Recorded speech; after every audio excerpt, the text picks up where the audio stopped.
بسم اللہ الرحمن الرحیم۔ سامعین کرام، آپ سن رہے ہیں داستان امیر حمزہ کی جلد نمبر 2 اور یہ اس سلسلے کی قسط نمبر 11 ہے۔ اگر آپ میرے اس چینل کہانی گھر پر نئے ہیں اور ابھی تک آپ نے میرا چینل سبسکرائب نہیں کیا تو آپ میرے چینل کو سبسکرائب کر لیجئے اور بیل آئیکن پر کلک کر دیجئے تاکہ نئی آنے والی ویڈیو کی اطلاع آپ کو بر وقت مل سکے۔ جناب، یہ وزیر چھوڑ وزیر اعظم ہی کیوں نہ ہوں، ہم انہیں ہرگز نہ چھوڑیں گے اور صبح بادشاہ کے سامنے پیش کریں گے، پہرے داروں نے کہا۔ اچھا بختک صاحب، بندہ تو اجازت چاہتا ہے، نیند آ رہی ہے، امرو نے ہنس کر کہا اور چلنے کے لیے قدم بڑھایا۔ بختک نے روتے ہوئے کہا، اچھا اتنی مہربانی کرو کہ میرے کپڑے واپس کر دو۔ کپڑے؟ کون سے کپڑے؟ امرو نے انجان بن کر کہا۔ اب تو بختک کا پارا چڑھ گیا، امرو کو برا بھلا کہنے لگا۔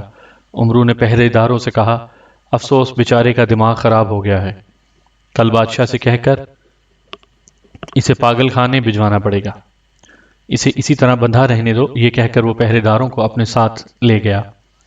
صبح منہ اندھیرے ہی امرو اٹھا اور امیر حمزہ، مقبل اور بزرج مہر کو جا کر اٹھایا۔ اتنے میں نوشیرواں اور دونوں شہزادے بھی بیدار ہو گئے۔ امرو کہنے لگا، حضور کیسی عمدہ ہوا چل رہی ہے، باغ کی سیر کیجیے، لطف آ جائے گا۔ نوشیرواں خوش ہوا اور سب لوگ باغ کی سیر کو چل پڑے۔ امرو بڑی مزیدار باتیں کرتا کرتا بادشاہ اور شہزادوں کو اسی جگہ لے آیا جہاں پچھلی رات بختک وزیر کو درخت سے باندھا گیا تھا۔ نوشیرواں کی نظر جوں ہی بختک پر پڑی، حیرت سے چلا اٹھا، ہائیں یہ کیا میں دیکھ رہا ہوں، بختک تو اس حالت میں یہاں کیسے؟ بختک نے شرم سے گردن جھکا لی اور کچھ جواب نہ دیا۔ امرو عیار نے کہا، حضور باغ کے پہرے داروں کو بلوا کر ان سے پوچھئے، شاید وہ کچھ بتا سکیں۔ اسی وقت پہرے دار طلب کیے گئے۔ انہوں نے بیان کیا کہ آدھی رات کے وقت یہ شخص ننگا دھڑنگا نہر میں ڈبکیاں کھا رہا تھا۔ اسے باہر نکالا تو کہنے لگا، میں بختک وزیر ہوں۔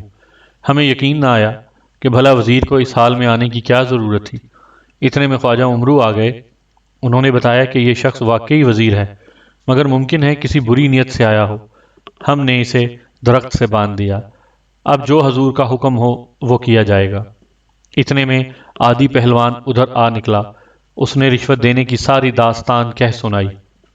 بادشاہ نے دانت پیس کر قہر کی نظر سے بختک کو دیکھا اور کہا، یہ نالائق ہمارا وزیر بننے کے قابل نہیں ہے، اس کے ساتھ جو کچھ ہوا ٹھیک ہے، آدھی رات کو بغیر اجازت باغ میں گھسنے کی یہی سزا ہے، اسے سارا دن باغ میں بندھا رہنے دو۔ بختک نے رحم طلب نگاہوں سے بزرج مہر کی جانب دیکھا۔ بزرج مہر دیکھ ہی چکا تھا کہ بادشاہ طیش میں ہے، اسے سفارش کرنے کی جرت نہ ہوئی۔ اس نے امیر حمزہ کے کان میں کہا کہ بختک بیچارے کو رہائی دلواؤ۔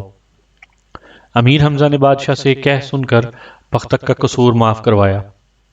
امرو نے کپڑوں کی گٹھڑی لا کر دی اور وہ بدنصیب وہاں سے دم دبا کر بھاگا۔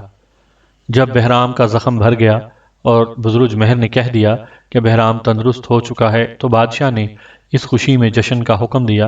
رات کو شہر میں چراغاں ہوا، آتش بازی چھوڑ دی گئی، غریبوں میں اشرفیاں اور کپڑے تقسیم کیے گئے، جگہ جگہ دعوتیں اور جلسے ہوئے۔ بادشاہ نے امیر حمزہ اور ان کے تمام دوستوں کو اپنے خاص محل میں دعوت دی۔ اس محل کا نام چہل ستون تھا۔ اسے چہل ستون یوں کہتے تھے کہ اس کی عظیم الشان عمارت 40 بڑے بڑے ستونوں کے سہارے کھڑی تھی۔ ہر ستون سفید دودیا پتھر کا بنا ہوا تھا جسے سنگ مرمر کہتے ہیں۔ محل چہل ستون کی چھت پر سے مدائن شہر کا نظارہ بڑا بھلا معلوم ہوتا تھا۔ اس کے کمروں کی تعداد 1000 سے بھی زیادہ تھی اور ہر کمرے میں کئی کئی لاکھ روپے کا قیمتی فرنیچر سجا ہوا تھا۔ برآمدوں، گیلریوں اور دروازوں پر سیاہ رنگ کے طاقتور حبشی غلام پہرا دیتے تھے، جن کے کندھوں پر چمکتی ہوئی فولادی تلواریں دھری رہتی تھیں۔ محل کے باغیچوں میں چھوٹے چھوٹے خوبصورت حوض تھے جن میں گلاب کا عرق بھرا ہوا تھا اور بادشاہ صبح و شام اسی عرق میں غسل کرتا تھا۔ اس کے علاوہ بے شمار فوارے دن رات چلتے تھے۔ 5 دن تک امیر حمزہ اور ان کے دوست اسی محل میں رہے۔ چھٹے دن بادشاہ نے آرام کیا اور امیر حمزہ سے کہا کہ وہ اس محل میں جب تک جی چاہے رہیں۔ ایک دن امیر حمزہ اور مقبل وفادار محل کی چھت پر گئے اور شہر کا نظارہ کرنے لگے۔ قریب ہی ایک اور عالی شان عمارت آسمان سے باتیں کر رہی تھی۔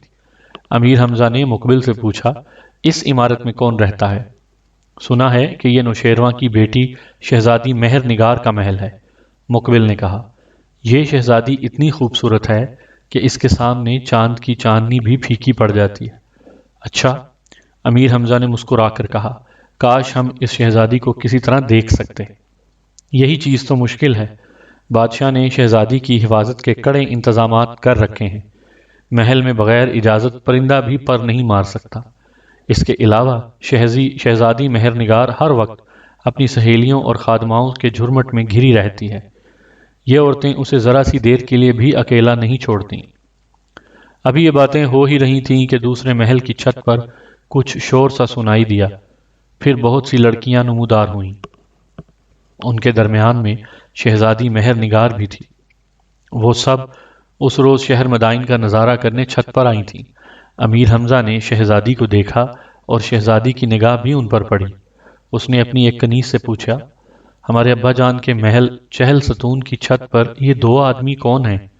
شہزادی صاحبہ، ان میں سے ایک امیر حمزہ ہیں اور دوسرے ان کے دوست مقبل وفادار ہیں۔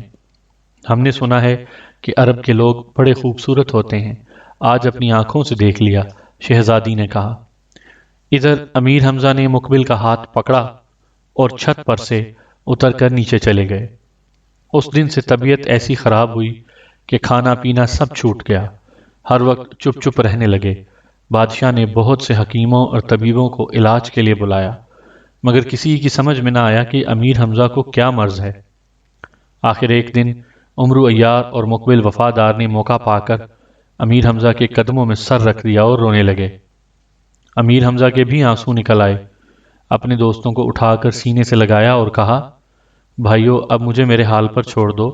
ایسا معلوم ہوتا ہے کہ میں زیادہ دن نہ جیوں گا۔ میری موت کا وقت قریب آ گیا ہے۔ اے حمزہ، ایسی بات منہ سے نہ نکالو، عمرو نے کہا۔ قسم ہے پیدا کرنے والے کی کہ ہم تم سے پہلے اپنی جان دے دیں گے۔ ہمیں اپنے دل کا راز بتاؤ کہ تمہیں کیا ہو گیا ہے۔ اگر ہمارے بس میں ہوا تو ضرور تمہاری مدد کریں گے۔ یہ سن کر امیر حمزہ تھوڑی دیر چپ رہے، پھر آہستہ سے بولے، ہم چاہتے ہیں کہ شہزادی مہر نگار سے ہماری شادی ہو۔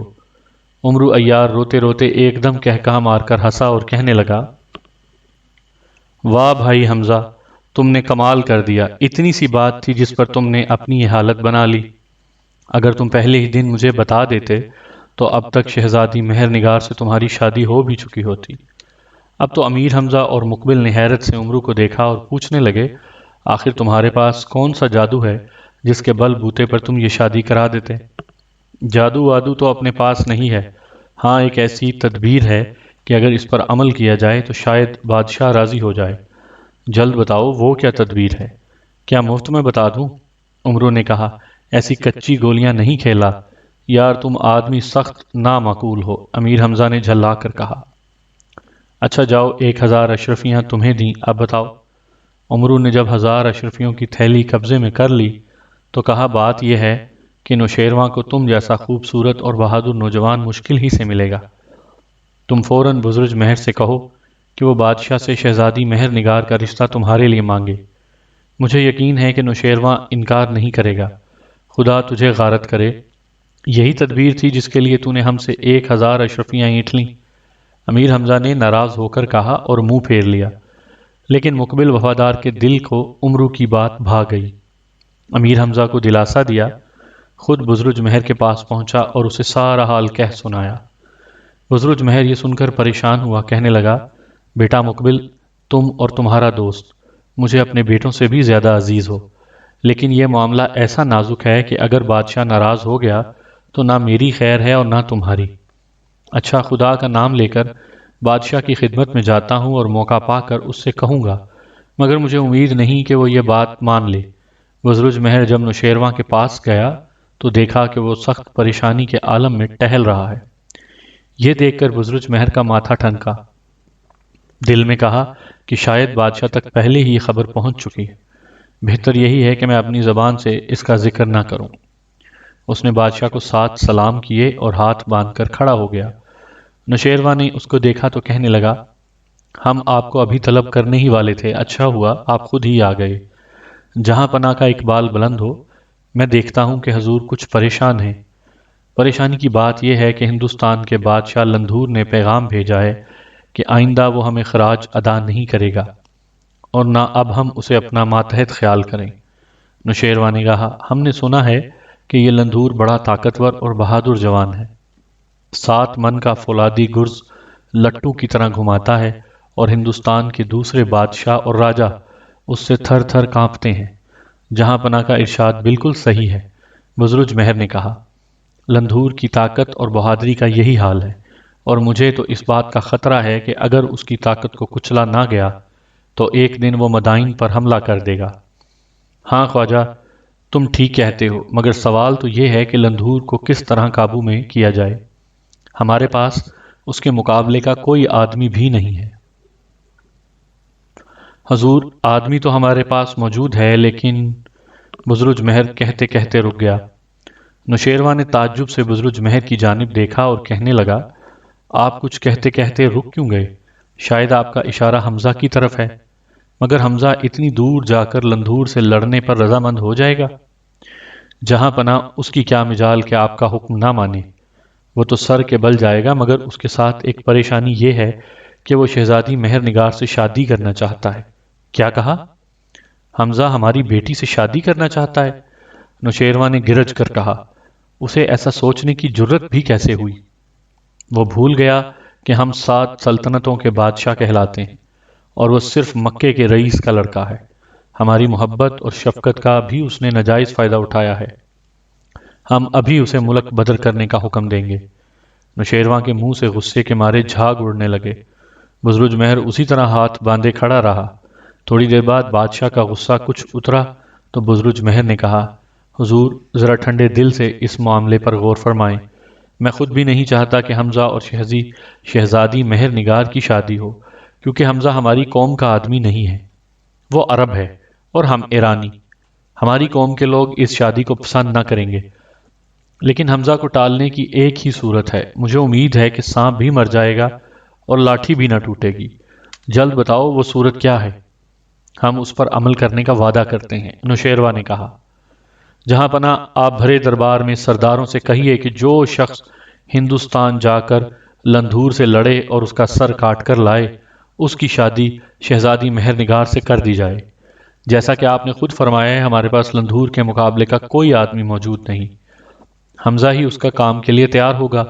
اگر وہ ہندوستان جا کر لندھور کے ہاتھوں مارا جائے تو خود بخود اس کا قصہ پاک ہو جائے گا، اور اگر وہ لندھور کا سر کاٹ کر لے آئے تو تمام ہندوستان آپ کے قدموں پر ہوگا۔ پھر ہماری قوم کے کسی آدمی کو یہ اعتراض کرنے کی جرت نہ ہوگی کہ شہزادی کی شادی ایک عرب سے کیوں کی گئی۔ نوشیروان کو یہ تدبیر اس قدر پسند آئی کہ اس نے بزرج مہر کو گلے سے لگا لیا اور ایک قیمتی ہار اسے عطا کیا۔ اگلے روز دربار میں نوشیروان نے کھڑے ہو کر یہ ایک تقریر کی اور اعلان کیا کہ ہندوستان کا بادشاہ لندھور باغی ہو گیا ہے اور اس نے خراج دینا بند کر دیا ہے۔ ہم چاہتے ہیں کہ ہمارے سرداروں اور پہلوانوں میں سے کوئی شخص لشکر لے کر ہندوستان جائے اور لندھور کا سر کاٹ کر ہمارے حضور میں پیش کرے۔ جو شخص یہ کارنامہ انجام دے گا، ہم شہزادی مہر نگار کی شادی اس سے کر دیں گے۔ بادشاہ کے اس اعلان پر دربار میں سناٹا چھا گیا۔ بڑے بڑے نامی پہلوان اور بہادر فوجی سردار ایک دوسرے کی صورت دیکھنے لگے۔ کسی کو جرت نہ ہوئی کہ آگے بڑھ کر بادشاہ سے کہے کہ میں اس خدمت کے لیے حاضر ہوں۔ جب کوئی نہ بولا تو نوشیروان نے رنج سے بھرائی ہوئی آواز میں کہا، افسوس افسوس، آج معلوم ہوا کہ دنیا بہادروں اور جیداروں سے خالی ہو گئی۔ بادشاہ کے منہ سے یہ بات نکلتے ہی امیر حمزہ اپنی جگہ سے اٹھ کھڑے ہوئے اور بولے، جہاں پناہ، میں آپ کا ادنا غلام ہوں اور میری خواہش ہے کہ اپنی جان پر آپ پر قربان کر دوں۔ مجھے بہادری اور جیداری کا دعویٰ نہیں ہے، لیکن اجازت دی جائے کہ ہندوستان جاؤں، لندھور سے لڑوں اور اس کا سر کاٹ کر آپ کے سامنے پیش کروں۔ آفرین صد آفرین، نوشیروان نے خوش ہو کر کہا، اے حمزہ، ہمیں تم سے یہی امید تھی۔ ہم حکم دیتے ہیں کہ ہمارے 3 جنگی جہاز، جن میں سے ہر جہاز پر 1,000 سپاہی سوار ہو سکتے ہیں، تمہارے حوالے کر دیے جائیں۔ اس کے علاوہ تمہیں جن چیزوں کی ضرورت ہے فوراً مہیا کی جائیں۔ تم ہندوستان کے سفر پر روانہ ہو جاؤ اور جلد سے جلد باغی لندھور کا سر لا کر ہمارے حضور میں پیش کرو۔ اگر تم اس مہم میں کامیاب ہو گئے تو ہم اپنی بیٹی شہزادی مہر نگار سے تمہاری شادی کر دیں گے۔ امیر حمزہ نے آگے بڑھ کر بادشاہ کے تخت کو بوسہ دیا، پھر بادشاہ کی اجازت سے مہر نگار کے محل میں گئے۔ وہاں شہزادی کی والدہ ملکہ زر انگیز نے ان کا استقبال کیا، انہیں اپنے ہاتھ سے شربت پلایا اور مہر نگار کی خاص انگوٹھی ان کی انگلی میں پہنائی۔ امیر حمزہ نے اپنی انگوٹھی اتار کر نشانی کے طور پر شہزادی مہر نگار کو دی اور خوش خوش واپس آ گئے۔ اتنے میں بزرج مہر بھی وہاں آ گیا۔ امیر حمزہ کو محبت سے دیکھا اور کہنے لگا، جاؤ بیٹا، اللہ تمہارا نگہبان ہو، میں تم سے کچھ ضروری باتیں کرنا چاہتا ہوں، صرف تمہارا دوست مقبل وفادار موجود رہے، باقی لوگ چلے جائیں۔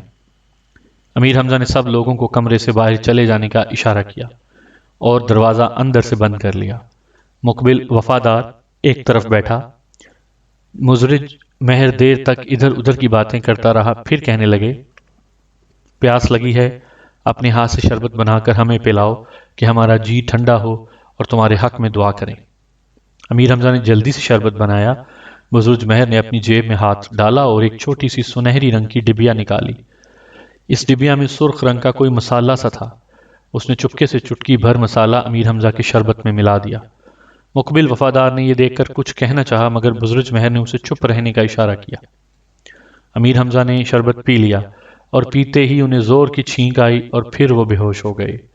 بزرج مہر ہنسے اور مقبل سے کہا، آؤ انہیں اٹھا کر پلنگ پر لٹا دیں۔ لیکن یہ آپ نے کیا کیا؟ مقبل نے حیرت سے پوچھا۔ اب دیکھتے جاؤ کہ میں کیا کرتا ہوں، بزرج مہر نے کہا اور امیر حمزہ کے کرتے کا گریبان کھول دیا۔ پھر اپنی جیب سے ایک تیزدار دھار کا چمکدار خنجر نکالا۔ مقبل یہ خنجر دیکھ کر خوفزدہ سا ہو گیا۔ کیا آپ پاگل ہو گئے ہیں؟ حمزہ کو قتل کرنا چاہتے ہیں؟ اس نے کہا۔ بزرج مہر مسکرایا اور کہنے لگا، بیٹا مقبل، میں پاگل نہیں ہوا بلکہ حمزہ کی زندگی بچانے کا سامان کر رہا ہوں۔ میں نے نجوم کے ذریعے معلوم کیا ہے کہ ہندوستان کا سفر تم لوگوں کے لیے بے شمار خطرے اور حادثے لے کر آئے گا، لیکن تم لوگ خدا کے فضل و کرم سے محفوظ رہو گے، مگر ایک دشمن شخص امیر حمزہ کو زہر دینے میں کامیاب ہو جائے گا اور میں اسی زہر کا توڑ حمزہ کے جسم میں داخل کرنا چاہتا ہوں تاکہ زہر کچھ اثر نہ کرے۔ یہ کہہ کر انہوں نے کبوتر کے انڈے کے برابر ایک موتی نکالا اور مقبل کو دکھایا۔ اسے شاہ مہرہ کہتے ہیں، دنیا بھر میں اس کے ساتھ کا کوئی مہرہ نہیں ہے، کتنا ہی خطرناک زہر ہو یہ اسے چند لمحے میں چوس لیتا ہے۔ میں اسی مہرے کو حمزہ کے سینے میں رکھنا چاہتا ہوں۔ یہ کہہ کر انہوں نے امیر حمزہ کے کھلے ہوئے سینے پر کسی روغن کی مالش کی، پھر خنجر سے ایک گہرا شگاف دیا۔ مقبل یہ دیکھ کر حیران ہوا کہ خون کا ایک قطرہ بھی حمزہ کے سینے سے نہیں نکلا۔ بزرج مہر نے شاہ مہرہ اس شگاف میں رکھا۔ اس کے بعد حضرت داؤد علیہ السلام کا بنایا ہوا مرہم نکال کر زخم پر لگایا۔ دیکھتے ہی دیکھتے سینے پر زخم کا نشان بھی نہ رہا۔ خبردار، جب تک عمرو عیار تمہارے منہ پر 3 تماچے نہ مارے، اس شاہ مہرے کا راز کسی سے نہ کہنا، ورنہ اس کی تاثیر جاتی رہے گی۔ بزرج مہر نے مقبل کو سمجھایا اور مقبل نے اقرار کیا کہ جب تک عمرو کے 3 تماچے نہ کھائے گا کسی سے اس کا ذکر نہ کرے گا۔ اب بزرج مہر نے مطمئن ہو کر پانی میں کوئی دوا ملائی اور امیر حمزہ کے چہرے پر چھینٹا دیا۔ انہوں نے فوراً آنکھیں کھول دیں اور کہنے لگے، تعجب ہے کہ مجھے ایک دم نیند آ گئی، اچھا اب سفر کی تیاری کرتے ہیں۔ بزرج مہر رخصت ہوا۔ امیر حمزہ نے اپنے تمام ساتھیوں اور فوجی افسروں کو بلا کر حکم دیا کہ سب ہتھیار اور کھانے پینے کی چیزیں جہازوں پر لاد دی جائیں۔ ہم بہت جلد ہندوستان کی جانب روانہ ہو جائیں گے۔ سب لوگ اپنے اپنے کام میں لگ گئے، لیکن عمرو اپنی جگہ سے نہ ہلا۔ امیر حمزہ نے کہا، کیا بات ہے، طبیعت تو ٹھیک ہے تیری؟ جناب آپ اپنی فکر کیجئے، میری طبیعت ہمیشہ ٹھیک ہی رہتی ہے۔ خوب خوب، اچھا تو آپ بھی چلنے کی تیاری کیجئے، وقت بہت تھوڑا رہ گیا ہے، امیر حمزہ نے مسکرا کر کہا۔ آپ جائیے ہندوستان، میں اپنے وطن جاتا ہوں، مجھے ضرورت نہیں کہ آپ کے ساتھ دھکے کھاتا پھروں۔ اور سچ بات تو یہ ہے کہ میں 4 چیزوں سے بہت ڈرتا ہوں، جنات، جادو، سمندر اور اژدہا، ان سے میری جان نکلتی ہے۔ امیر حمزہ یہ سن کر بہت ہنسے اور کہنے لگے، تم تو خود جن ہو، جادو تم پر کیا اثر کر سکتا ہے؟ اب رہا سمندر، تو اس سے ڈرنے کی کیا ضرورت ہے؟ کوئی تیر کر تو جانا نہیں ہے، جہاز میں سیر کرتے ہوئے چلیں گے۔ باقی رہا اژدہا تو اس کی فکر نہ کرو، اگر کہیں مل گیا تو میں اسے مار ڈالوں گا۔ جی نہیں، میں ان چکنی چپڑی باتوں میں آنے والا نہیں ہوں، امرو نے جواب دیا۔ میں کسی قیمت پر بھی آپ کے ساتھ نہ جاؤں گا۔ ہاں، خشکی خشکی چلیے تو خادم چلنے کے لیے تیار ہے۔ امیر حمزہ دیر تک امرو کو سمجھاتے رہے مگر وہ کسی طرح نہ مانا۔ آخر انہوں نے دل میں کہا کہ اسے دھوکے سے لے چلنا چاہیے، یوں نہیں مانے گا۔ انہوں نے جھوٹ موٹ آنسو بہاتے ہوئے کہا، اچھا بھائی عمرو، تم مکے چلے جاؤ، میں تمہیں اپنا ساتھ جانے پر مجبور نہیں کرتا، لیکن میرا ایک کام تو کرو گے؟ ہاں ہاں فرمائیے، میرے بس میں ہوا تو ضرور کروں گا، عمرو نے کہا۔ میں کچھ تحفے اپنے ابا جان اور دوسرے لوگوں کے لیے بھیجنا چاہتا ہوں، اس کے علاوہ ابا جان کے نام ایک خط بھی لکھ کر تمہیں دوں گا، یہ تحفے اور خط ان کو حفاظت سے پہنچا دینا۔ بہت اچھا، وعدہ رہا کہ یہ کام کروں گا، عمرو نے کہا۔ اب مجھے اجازت دیجیے کہ میں اپنے سفر کی تیاری کروں اور آپ اپنے سفر کی تیاری میں مصروف ہوں۔ اگلے روز صبح سویرے جہازوں کے ملاحوں اور ان کے افسروں نے امیر حمزہ کو خبر دی کہ سب سامان اور سپاہی جہازوں پر سوار ہو چکے ہیں۔ امیر حمزہ بھی اپنے دوستوں کو لے کر ساحل پر پہنچے۔ کیا دیکھتے ہیں کہ 3 بڑے بڑے جہاز سمندر میں لنگر انداز ہیں اور ان کے بادبان ہوا میں پھڑ پھڑا رہے ہیں۔ یہ جہاز 3 منزل اونچے تھے اور ان کے عرشوں پر چلتے پھرتے ملاح اور سپاہی ننھے ننھے بونے دکھائی دیتے تھے۔ امیر حمزہ نے اپنے جہاز پر پہنچ کر وہاں سے ایک آدمی کو کشتی میں بٹھا کر ساحل پر بھیجا کہ عمرو سے کہے کہ امیر حمزہ کا خط اور تحفے آ کر لے جائے۔ پہلے تو عمرو نے یہ بات نہ مانی، مگر بعد میں جب اس شخص نے کئی ہزار اشرفیوں کا لالچ دیا تو مان گیا اور کشتی میں بیٹھ کر اس جہاز میں چلا آیا جس میں امیر حمزہ سوار تھے۔ عمرو آیا تو امیر حمزہ نے ڈھیر سارے تحفے اس کے سپرد کیے، پھر خواجہ عبد المطلب کے نام لکھا ہوا ایک خط دیا۔ عمرو جب یہ چیزیں سنبھال کر واپس جانے کے لیے اٹھا تو امیر حمزہ کہنے لگے، جاتے جاتے گلے تو مل جاؤ، کیا خبر ہماری تمہاری ملاقات دوبارہ ہو کہ نہ ہو۔ یہ باتیں سن کر عمرو کا جی بھر آیا، جھٹ امیر حمزہ سے چمٹ گیا اور آنسو بہانے لگا۔ امیر حمزہ نے جب اسے اچھی طرح قابو میں کر لیا تو چلا کر جہاز کے ملاحوں کو حکم دیا، فوراً لنگر اٹھاؤ۔ روانگی کے گولے دھما دھم چھوٹے، جہازوں کے لنگر اٹھائے گئے، بادبان کھول دیے گئے اور تینوں جہاز آہستہ آہستہ ساحل سے دور ہٹنے لگے۔ عمرو نے آزاد ہونے کے لیے ایڑی چوٹی تک کا زور لگا دیا، مگر امیر حمزہ کے فولادی بازوؤں سے نکلنا محال تھا۔ وہ زخمی پرندے کی طرح پھڑ پھڑا کر رہ گیا اور غصے میں امیر حمزہ کو جو جی میں آیا بکا۔ امیر حمزہ نے جب اندازہ کیا کہ جہاز ساحل سے کافی دور گہرے سمندر میں آ گئے ہیں، تب انہوں نے عمرو کو چھوڑ دیا۔ وہ چھٹتے ہی جہاز میں اس سرے سے اس سرے تک دوڑنے لگا۔ ملاحوں نے ان تینوں جہازوں کو لوہے کی بڑی بڑی زنجیروں کے ذریعے آپس میں باندھ دیا تھا تاکہ طوفان آئے تو جہاز ایک دوسرے سے دور نہ ہو جائیں۔ ان زنجیروں کے ساتھ ساتھ ایک جہاز سے دوسرے جہاز میں جانے کے لیے رسیوں کے پل بھی باندھ دیے گئے تھے۔ عمرو ان پلوں پر اچھلتا کودتا ایک جہاز سے دوسرے اور دوسرے سے تیسرے میں گیا، لیکن زمین بہت دور تھی۔ آخر مایوس ہو کر اسی جہاز میں لوٹ آیا جس میں امیر حمزہ سوار تھے۔ کچھ دور جا کر سمندر کے بیچوں بیچ خشکی کا ایک چھوٹا سا ٹکڑا نظر آیا، کوئی 20 گز لمبا اور 7-8 گز چوڑا۔ عمرو اس ٹاپو کو دیکھ کر خوش ہوا، دل میں کہنے لگا، چھلانگ لگا کر خشکی پر پہنچوں اور وہیں بیٹھ رہوں، یہاں تک مچھیروں کی کشتیاں تو آتی ہی ہوں گی، انہی کے ساتھ واپس ساحل پر چلا جاؤں گا۔ یہ سوچ کر چھلانگ لگائی اور ٹاپو پر پہنچ گیا، لیکن جو ہی اس کے قدم اس پر جمے، ٹاپو نے جنبش کی اور اس کا آدھا حصہ پانی میں غائب ہو گیا۔ عمرو دہشت سے چلایا اور مدد مدد پکارنے لگا۔ اس نے جسے خشکی کا ٹکڑا سمجھا وہ اصل میں ایک بہت بڑی وہیل مچھلی تھی جو سانس لینے کے لیے سمندر کی سطح پر آ گئی تھی۔ اب جو اس نے غوطہ لگایا تو عمرو کے ہوش اڑے اور بے اختیار امیر حمزہ کو آواز دی کہ خدا کے لیے مجھے بچاؤ۔ امیر حمزہ نے عمرو کی آواز سن لی اور جلدی سے عرشے پر آ گئے۔ دیکھا کہ عمرو پانی کے اندر غوطے کھا رہا ہے۔ کہا مار کر ہنسے اور ملاحوں کو حکم دیا کہ اسے بچاؤ، خبردار ڈوبنے نہ پائے۔ ملاح پلک جھپکنے میں عمرو کو پانی سے نکال لائے۔ عمرو نے گیلے کپڑے اتار کر دوسرے کپڑے پہنے اور جہاز کے ایک کونے میں دبک کر بیٹھ گیا۔ داناؤں نے سچ کہا ہے کہ مصیبت میں پھنسنے کے بعد ہی عافیت کی قدر ہوتی ہے۔ امیر حمزہ کے جہاز 1 مہینے تک سمندر کی لہروں میں سفر کرتے رہے۔ ہر طرف پانی ہی پانی تھا اور خشکی کا کہیں پتہ نہ تھا۔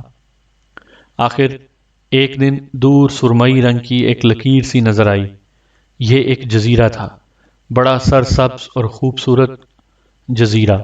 امیر حمزہ کے حکم سے لنگر ڈال دیے گئے اور سب کشتیوں میں بیٹھ کر جزیرے کی جانب روانہ ہوئے۔ سفر کے دوران میں نہ کسی کو نہانے کا موقع ملا تھا اور نہ کسی نے کپڑے دھوئے تھے۔ اس کے علاوہ پینے کا میٹھا پانی بھی ختم ہونے کے قریب تھا۔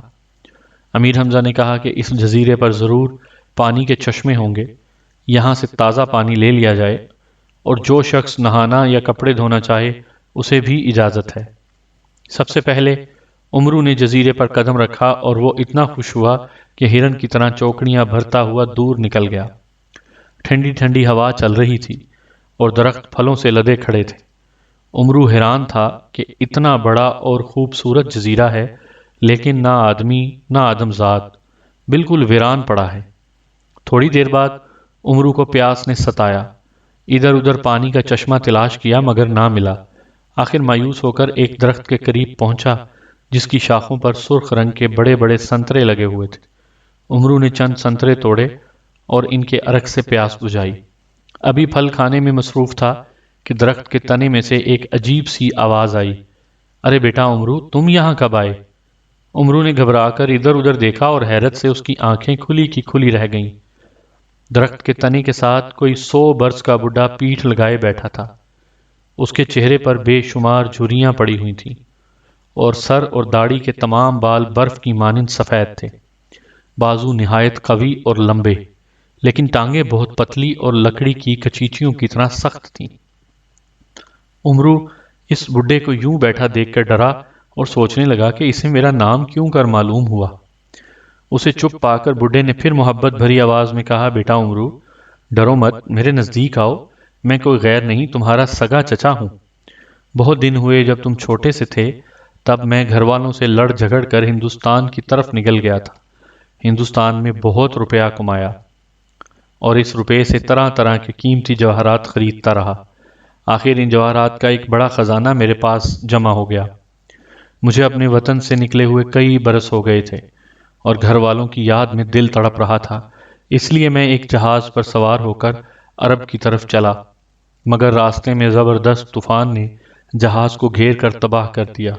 میں بڑی مشکل سے ایک تیرتے ہوئے تختے پر چڑھا اور جان بچائی۔ جواہرات کا صندوقچہ میرے پاس تھا۔ تیرتے تیرتے وہ تختہ اس جزیرے پر آن لگا۔ اس وقت سے اب تک یہی ہوں۔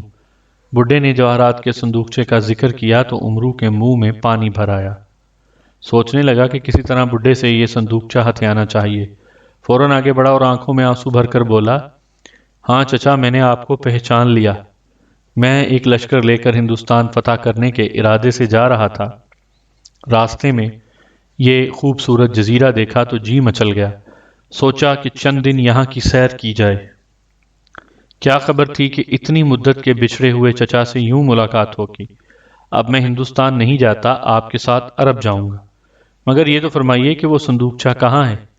بڈھا یہ سن کر پوپلے منہ سے مسکرایا اور کہنے لگا، ارے بیٹا، ذرا چھری تلے دم تو لو، صندوقچہ تمہارا ہی ہے۔ میں تو اب قبر میں پاؤں لٹکائے بیٹھا ہوں۔ آج مرا تو کل دوسرا دن۔ وصیت کر جاؤں گا کہ سب ہیرے جواہرات تم ہی کو ملیں۔ اصل میں نے وہ صندوقچہ ایک جگہ زمین میں دبا رکھا ہے، جب یہاں سے چلیں گے تو اسے نکال لیں گے، تم فکر نہ کرو۔ اچھا، باقی باتیں بعد میں ہوں گی، مجھے سخت پیاس لگی ہے، پانی تو کہیں ملتا نہیں، پھلوں کے رس ہی سے پیاس بجھاتا ہوں۔ ابھی لیجئے چچا جان، جتنے جی چاہے پھل کھائیے، میں توڑے دیتا ہوں۔ عمرو نے کہا، نہیں بیٹا، آج تو میرا جی چاہتا ہے کہ پھل خود اپنے ہاتھ سے توڑ کر کھاؤں۔ تم دیکھتے ہو کہ بیماری سے میرے دونوں پاؤں لکڑی کی طرح سخت اور پتلے ہو گئے ہیں، بالکل چلا نہیں جاتا۔ اتنی مہربانی کرو کہ مجھے اپنی پیٹھ پر سوار کر لو، میں اپنا ہاتھ بڑھا کر خود پھل توڑ لوں گا۔ بہت اچھا، آئیے، یہ پیٹھ حاضر ہے، عمرو نے کہا اور گھٹنوں کے بل جھک گیا۔ بڈھا بندر کی طرح اچک کر اس کی پیٹھ پر سوار ہو گیا اور اپنی دونوں ٹانگیں اس کی گردن میں ڈال کر اچھی طرح کس لیں۔ پھر ہاتھ میں پکڑا ہوا موٹا سا ڈنڈا اس کی ٹانگ پر مارا اور کہنے لگا، ہاں بیٹا اب ذرا دوڑ تو لگا، دیکھوں تیری رفتار کیا ہے۔ چچا جان یہ کیا مذاق ہے؟ امرو نے ناراض ہو کر کہا۔ مذاق وذاق کچھ نہیں، اب تم دوڑو۔ بڈھوں نے امرو کو ڈانٹا اور اپنی ٹانگوں سے اس کی گردن اس زور سے دبائی کہ اس کی آنکھیں ابل پڑیں اور دم گھٹنے لگا۔ وہ چلایا، ارے چچا جان یہ کیا کرتے ہو؟ دوڑتا ہوں، ابھی دوڑتا ہوں۔ یہ کہہ کر امرو نے ہرن کی طرح کند بھری اور میلوں تک دوڑتا چلا گیا۔ وہ خبیث بڈھا اس کے دوڑنے بھاگنے سے بڑا خوش ہوا اور کہنے لگا، بھائی واہ کیا اچھا گھوڑا ملا ہے، رکو مت، دوڑتے جاؤ۔ چند لمحے بعد امرو نے کہا، چچا جان میں تھک گیا ہوں، مہربانی ہوگی اگر آپ میری پیٹھ سے اتر جائیں۔ ہا ہا، بڈھے نے ایسا خوفناک کہکا لگایا کہ امرو کا خون خشک ہو گیا۔ کیا کہا تو نے؟ تیری پیٹھ پر سے اتر جاؤں؟ ناممکن، بالکل ناممکن۔ جب تک تیرے جسم میں جان ہے اور تو دوڑنے کے قابل ہے میں تیری پیٹھ سے ہرگز نہیں اتروں گا۔ اب تو امرو کی سٹی گم ہو گئی۔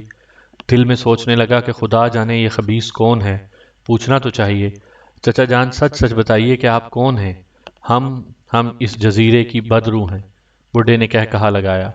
مجھ جیسی بدروحیں یہاں ہزاروں لاکھوں کی تعداد میں ہیں، ہم سب شیطان کی اولاد میں سے ہیں۔ زیادہ بک بک نہ کر اور دوڑ لگا۔ یہ کہہ کر بڈھے نے ڈنڈا امرو کی ٹانگوں پر مارا اور گردن دبائی۔ امرو پھر بھاگ اٹھا، دوڑتے دوڑتے پھر ساحل کی طرف گیا۔ اس کا خیال تھا کہ امیر حمزہ یا مقبل وفادار سے اس بڈھے کو ہلاک کرواؤں گا، لیکن وہاں پہنچ کر کیا دیکھتا ہے کہ ویسی ہی شکل و صورت کے ہزارہ بڈھے جہاز کے ملاحوں اور سپاہیوں کی گردن پر سوار ہیں اور ان کو خوب دوڑا رہے ہیں۔ سب سے بری حالت عادی پہلوان کی تھی، موٹا تازہ ہونے کے باعث اس سے دوڑا نہ جاتا تھا، چند قدم بھاگتا اور رک کر ہانپنے لگتا۔ اس پر اس کا سوار ناراض ہو کر بے تحاشا ڈنڈے برساتا۔